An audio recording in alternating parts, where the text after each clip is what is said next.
Welcome. In this video we're going to take a look at cantilever foundation plates and also a two-part gate. So what you see there is a cantilever foundation plate. Why do we use them? For accuracy and ease of installation is the simple answer. The plate itself is laser cut, so all of those holes there represent trolleys, posts, guide posts, things like that.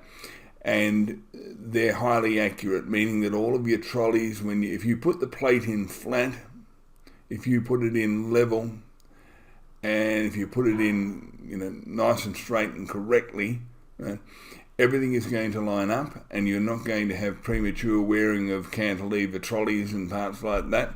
You're going to have a nice smooth gate, and it's the plate that aids that. Shortly you'll see the part of the installation process, and it'll all become a little clearer.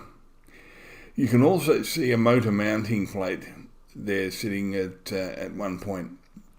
That plate, if you like, all cantilever motors are higher off the ground than a standard install. So you need to have some sort of elevated plate on which to install your motor.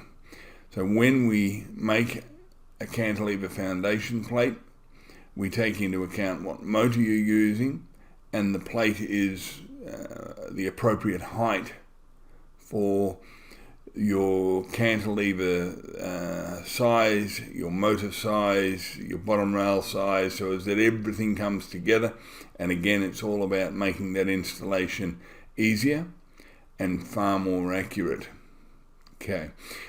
You can buy cantilever mounting plates in various configurations. You can just simply buy the sheet all cut and weld it together yourself, or you can buy it completed as you see it here, where it's all been welded. It's cut, it's welded, and then it has a galvanized finish.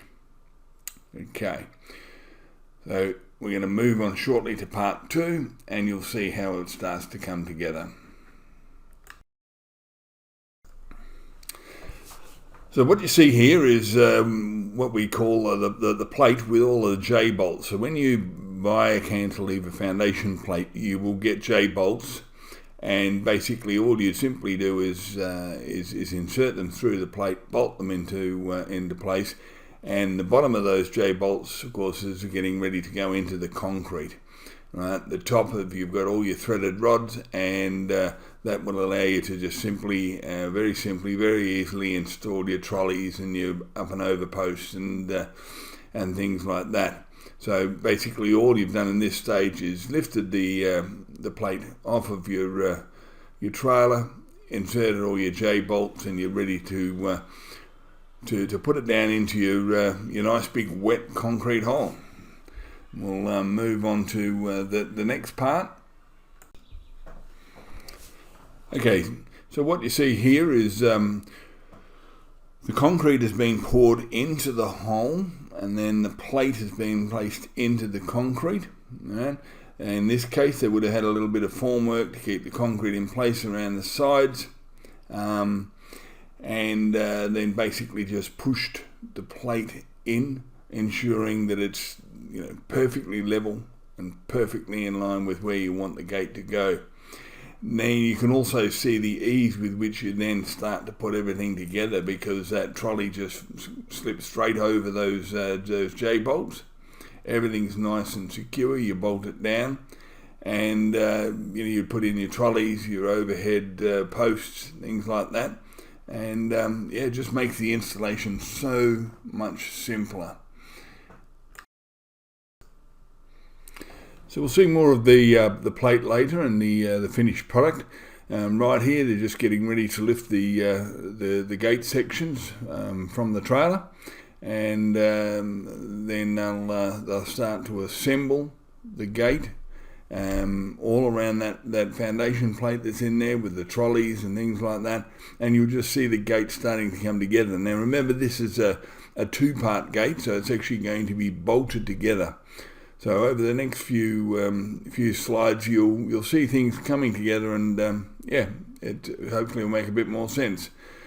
So part one is already on the trolley on that far right hand side. You can see where it's on the trolleys and it's been held. And now they're guiding in to place part two. Once they get part two aligned, then they'll start to bolt everything together. Why do they do it in two parts? Well, because of for transport is one reason. Easier to install, in other words, to be able to manage to control the gate, and also it is a much straighter gate. So what you're looking at here is pretty much, if you like, the finished framework. The two parts have been bolted together. You can actually see the foundation plate. You can see the up and over posts that were bolted down onto those J-bolts. And if you look closely, you can see where the two parts have been bolted together. We'll take a closer look at that in a moment. But you look at the size of that gate. It's quite incredible, that that you can do that. But you can. It's all in the cantilever trolleys. Looking here at the bolt work. Okay, so how the gate's bolted together. We'll have another look shortly at a few other points, and you probably will also notice all the braces. This is a cantilever gate, so what we're trying to do is avoid sagging, so that's where we use a lot of bracing, particularly diagonal bracing. This is a fairly large gate. As you can see, everything's made out of 100 by 100 and would weigh a significant amount. You can see there that the two parts, this is where they were bolted together. Okay, so the bolts go right the way through, and everything starts to come together. And as I said before, between the foundation plate and the fact that you're using a two-part gate and bolting together, you can maintain the gate being straight, true, and it will therefore continue to run very, very well and need minimal maintenance, basically. Here's the finished product. The gate is now being clad, but the important part, you can see really clearly there, that foundation plate. You can see how it's sitting there in that concrete. That's what's taking and supporting all of that weight. Okay, and motor, you can see the motor bolted down onto that base plate. As I said to you, it brings it up and brings it to where it needs to be. You can see the two dots of up and over posts. Not all gates have exactly this setup, right?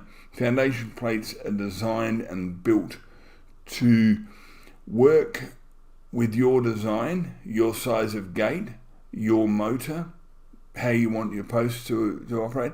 Everything is individually designed and everything is made to suit you, basically.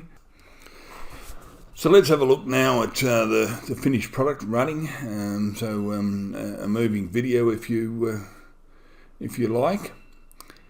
And see it here, it's starting from the fully open position, and we're just going to go all the way to the closed position. Very, very heavy gate, particularly with all that cladding on there now. The gate's still not finished. There's barbed wire and things like that to go in those top sections.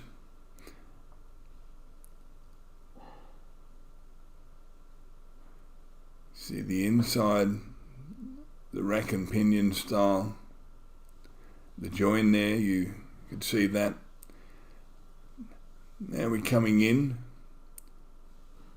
to the completely closed point, and you'll see the receiver, and the front of the gate has a little end roller, and it'll just roll up. You saw it lift there slightly and stops. Thanks for watching.